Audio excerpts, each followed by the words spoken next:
আচ্ছা, তোমাদের ওখানেও কি এখন সকালে স্কুল হচ্ছে? আমি তো যতদূর জানি সবার ওদিকে সকালে স্কুল হচ্ছে। তো সকালবেলায় উঠে ছেলেকে প্রথমে অনেক দিন স্কুল যাওয়া হয়নি, তা আজকে আবার সকালের স্কুলটা প্রথম করছে। আর এদিকে আমি আরও সকালবেলা বেরিয়ে গেছি, জানতাম না যে সকাল 6:30 থেকে স্কুল না, কিন্তু আমি 6:30টার আগেই বেরিয়ে গেছি। স্কুলে গিয়ে মানে জিজ্ঞাসা করলাম, তখন বলো 7টা থেকে স্কুল।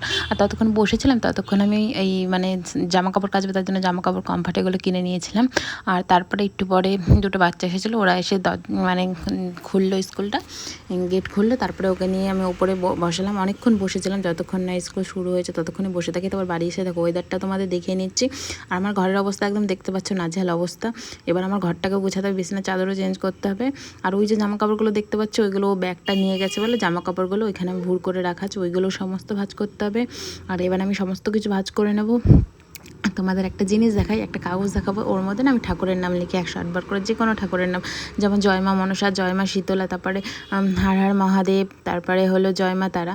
তো আমার লিখতে খুব ভালো লাগে, তার জন্য আমি লিখেও নিই। আর আমি যেই ব্যাগটায় জামা কাপড়গুলো ভাঁজ করবো না, সেটা হলো ব্লিঙ্কেটের ব্যাগ, কারণ জামা কাপড় ব্যাগ মানে জামা কাপড় রাখার জন্য জায়গা খুঁজে পাচ্ছিলাম, তো ব্লিঙ্কেটের ব্যাগটা দেখলাম, তাই ভাবলাম ওটার মধ্যেই ভাঁজ করে রেখে দিই। যেহেতু আমার জামা কাপড়গুলো আমি খাটের তলাতেই রাখি, একটা বড় প্লাস্টিকে আমার শাড়িগুলো রাখা, আলমারিতে আমি রাখি না একটা কারণবশত। তো যাই হোক, যেহেতু আমি এখন কোনো জিনিসপত্র নিয়ে আসিনি সেরকম, ওই কারণেই আমার এখানে কোনো কিছু এখনও আনা হয়নি। তো ভবিষ্যতে আনবো না, নিজের জীবনে যদি কোনো সময় করতে পারি তো সেগুলোই করব। আর ইচ্ছা আছে সব কিছু করে নিতে পারবো। তো তোমাদের সাথে কথা বলতে বলতে ঘর গুছিয়ে নিচ্ছি, এক প্লাস্টিক আমি ময়লা বের করেছি। আর এইদিকে হলো অতগুলো জামা কাপড় বেরিয়েছে, কাচবার ওই পুতুলগুলো আমার দাদা আমাকে গিফট করেছিল, একটা মানে দুটো বৌদি গিফট করেছে, একটা দাদা। আর এটা হলো দীঘায় গেছিলাম যখন, তখন ওটা নিয়ে এসেছিলাম, তো এতদিন টানানো হয়নি, তো আজকে টানিয়ে দিলাম, ও যেহেতু টানিয়েই দেয় না। আর এই দিকে আজকে অনেক দিন পর আমি শাড়ি পরে স্কুলে গেছিলাম, কারণ কি জানো তো, গরমে শাড়ি পরা যায় না, কিন্তু যেহেতু একটু ঠান্ডা ওয়েদারটা তার জন্য শাড়ি পরেছিলাম। আর শাড়ি পরতে বেশ আমার কাছে ভালোই লাগে, কিন্তু গরমে যখন অস্থির লাগে তখনই একটু খারাপ লাগে। তো যেহেতু সকালে টিফিন করতে হবে, তাই ঠাম্মি বলে আলুর তরকারিটা করতে, সকালে লুচি করতে, তাই আমি আলুর তরকারিটা করে ওকে আবার আনতে যেতে হবে। আনতে যাওয়ার সময় জানো তো আমার একটা বড় ভুল হয়ে গেছে, কি যে আমি জিজ্ঞাসা করে আসিনি কটায় ছুটি, যেহেতু আমি এতদিন স্কুল যাইনি, তাই ওর ছুটি ছিল 9:40, আর আমি গেছিলাম 10:30টার কাছাকাছি। একজন এসেছিলো, দেখেছিলাম, তারপর আমি বাসি নাইটি দুটো ধুয়ে দেওয়া হয়ে গেছে। আর জামা কাপড়গুলো কাজ বাড়ছে, যেহেতু ব্রাশ করে নিই সকালে, তো ব্রাশও করে নিচ্ছি। আর ব্রাশ ট্রাশ করে নিই, ওই জামা কাপড়গুলো একবারে ভিজাতে হবে। তো ব্রাশ করে নিয়ে আমি প্রথমে একটুখানি জল খেয়ে নিলাম, তারপরে জল খেয়ে দিদি বাসনগুলো মেজে দিয়েছে, ওগুলো উপর করে দিয়ে দিতে হবে। তো জল খেয়ে নিয়ে আমি বাসনগুলো উপর করে দিয়ে, ঠাম্মি এদিকে এবার আটাও মেখে দিয়েছে, আটা ময়দা মিক্স করে মেখে দিয়েছে, যেহেতু লুচি হবে। তো ওগুলো নিয়ে তারপর আমি এদিকে তরকারিটা দেখছি, যেহেতু হয়েই এসেছে, তরকারিটা নামিয়ে আমাকে যেতে হবে।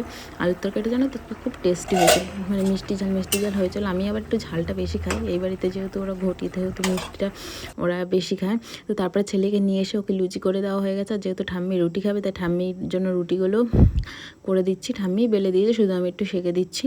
তারপরে এদিকে মাছও আসার সময় নিয়ে এসেছিলাম, স্কুল থেকে নিয়ে আসার সময় ঠাম্মি বলেছিল মোর মাথায় দাদু বলে গেছে, তো দাদুই ছিল, দাদুকে বললাম, তো দাদু মাছ কিনে দিল। এদিকে আমার রান্না টান্না হয়ে গেছে, রান্না টান্না হওয়ার পর আমি জামা কাপড়গুলো নিয়ে ছাদে চলে গেছি। আর ও বাড়ি থাকলে হয়তো এগুলো নিয়ে যেতে হতো না, ওই টেনে দেয়, ও কেচেও দেয়, তো ও আমাকে অনেক হেল্প করে, কেয়ার করে। আর যেহেতু ছেলেও এখন ভিডিও করে দিচ্ছে, আমাকে অনেকটাই করে দেয়। আর নিচে যে নাইতে ডুতে মেলা ছিল, সেগুলো আমি উপরে নিয়ে এসেছি, কারণ জানো তো রোদ্দুর না থাকলে যদি মেঘলা ওয়েদার থাকে না, দেখবি ছাদে জামা কাপড় মেঘলে না জলটা টেনে যায়, শুকিয়েও যায়। আর আমার জামা কাপড় প্রায় শুকিয়েই গেছে সত্যি কথা বলতে, আর এতগুলো জামা কাপড় কাছে সত্যি আমার কষ্ট হয়ে গেছিলো আজকে। তো এক এক করে জামা কাপড় আমি সব মেলে নিলাম।